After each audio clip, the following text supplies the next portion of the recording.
చంద్రశేఖరరావు గారు అయోమయంలో గందరగోళంలో కుటుంబ తగాదాలను తేల్చుకోలేక తన పుత్రుడు చేసే ఒత్తిడిని తట్టుకోలేక రాష్ట్ర ప్రభుత్వాన్ని ముందస్తుగా రద్దు చేయడం జరిగింది. గతంలో కూడా ఇతర ముఖ్యమంత్రులు తమ ప్రభుత్వాలను ముందస్తుగా రద్దు చేసినప్పుడు 60 నెలల కోసం ఎన్నిక కాబడ్డ ప్రభుత్వాలు ఏ పరిస్థితుల్లో ఎందుకు రద్దు చేసినరో, ఎందుకు రద్దు చేయాలనుకుంటున్నారో ప్రజలకు వివరించేవాళ్ళు. వీలైతే శాసనసభ సమావేశాన్ని ఏర్పాటు చేసి చర్చ జరిపి అన్ని పక్షాల యొక్క అభిప్రాయాలు తీసుకున్న తర్వాత, ఎలాగూ ప్రభుత్వానికి మెజారిటీ ఉంటుంది కాబట్టి వాళ్ళు రద్దు చేసుకోవడానికి వెసులుబాటు ఎప్పుడూ ఉంటుంది.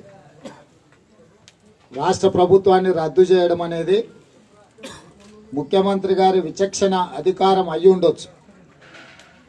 కానీ ప్రజలు 60 నెలల కోసం ఎన్నుకున్నప్పుడు అర్ధాంతరంగా రద్దు చేసినప్పుడు ప్రజలకు వివరించాల్సిన నైతిక బాధ్యత ఆ పార్టీలకు, ఆ పార్టీ అధ్యక్షులకు, రాష్ట్ర ముఖ్యమంత్రికి ఉంటుంది.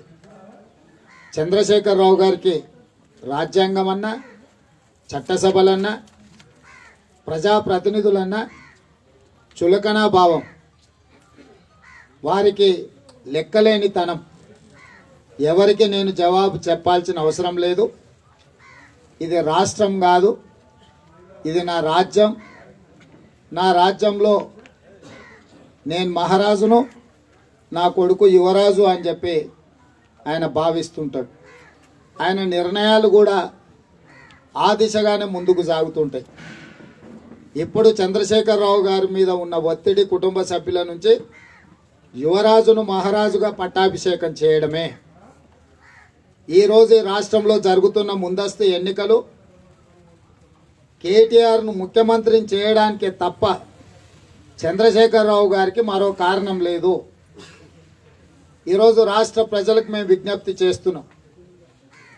తొలి ఉద్యమంలో 369 మంది, మలి ఉద్యమంలో 1200 మంది తెలంగాణ బిడ్డలు ప్రాణ త్యాగాలు చేస్తే 6 దశాబ్దాల పోరాటాన్ని 1569 మంది ఉద్యమకారుల ఆత్మ బలిదానాలతో ఇక తెలంగాణ రాష్ట్రంలో ఎవరు కూడా ప్రాణాలు ఫనంగా పెట్టాల్సిన అవసరం లేదు. ఈ సమస్యకు శాశ్వత పరిష్కారాన్ని చూపిస్తాము.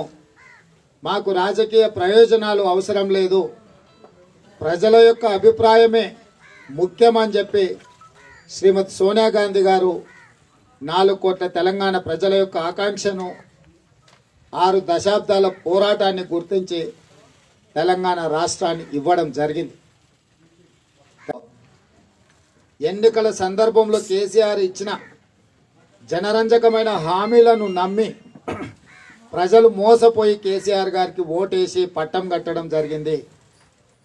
వారు ముఖ్యమంత్రి అయిన మరుక్షణం నుంచి తన విలాసవంతమైన జీవితం కోసం, తమ కుటుంబ సభ్యులకు ఆస్తులు పెంచడం కోసం, కుటుంబ సభ్యులకు పదవులు కట్టబెట్టడం కోసం అధికారిక బంగ్లాలన్నీ, అధికారులను అందరినీ కూడా సొంత పనివాళ్ళుగా అధికార దుర్వినియోగానికి పాల్పడి వాళ్ళందరి చేత సేవలు చేయించుకోవడం, అమరవీరులను కానీ, ఉద్యమకారులను కానీ, నిరుద్యోగ యువతను కానీ, విద్యార్థులను కానీ, రైతులను కానీ, దళితులు, గిరిజనులు, మైనారిటీలు, బడుగు బలహీన వర్గాల యొక్క సంక్షేమం కోసం ఒక్క క్షణం కూడా ముఖ్యమంత్రి గారు ఆలోచన చేయలేదు.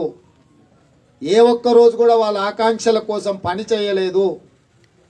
కనీసం ఈ 52 నెలల పాలనలో ఈ 1569 మంది అమరవీరులను గుర్తించే ప్రయత్నం కూడా చెయ్యకపోవడం అనేది శోచనీయము. ఇది దుర్మార్గమైన చర్య. చంద్రశేఖరరావు గారికి ఎక్కడ టెండర్లు పిలవాలి, ఎక్కడ కాంట్రాక్టర్లకు అప్పచెప్పాలి, అందులో కమిషన్ మెక్కాలని ధ్యాస తప్ప తెలంగాణ ప్రజల యొక్క ఆకాంక్షల్ని నెరవేర్చడానికి ఏమాత్రం కూడా ప్రయత్నం చెయ్యలేదు. చెయ్యకపోను. సరైన సమయంలో ఎన్నికలు జరిగితే మోడీతో అంటగాగడం కష్టమవుతుందని ముందస్తు ఎన్నికలు శాసనసభకు తీసుకొచ్చి ఎంఐఎంతో పొత్తు పెట్టుకొని పార్లమెంట్ ఎన్నికలలో మోడీతో జట్టుకట్టడానికి చంద్రశేఖరరావు గారు నిర్దిష్టమైన ఒప్పందానికి రావడం జరిగింది. ఈరోజు రాష్ట్రంలో టీఆర్ఎస్ కూటమి, దానికి వ్యతిరేకంగా కాంగ్రెస్ కూటమి, ప్రజాకూటమి ఎన్నికలలో పోటీ చేస్తుంది. టీఆర్ఎస్ కూటమిలో టీఆర్ఎస్, బీజేపీ, ఎంఐఎం ఒక జట్టున ఉన్నది.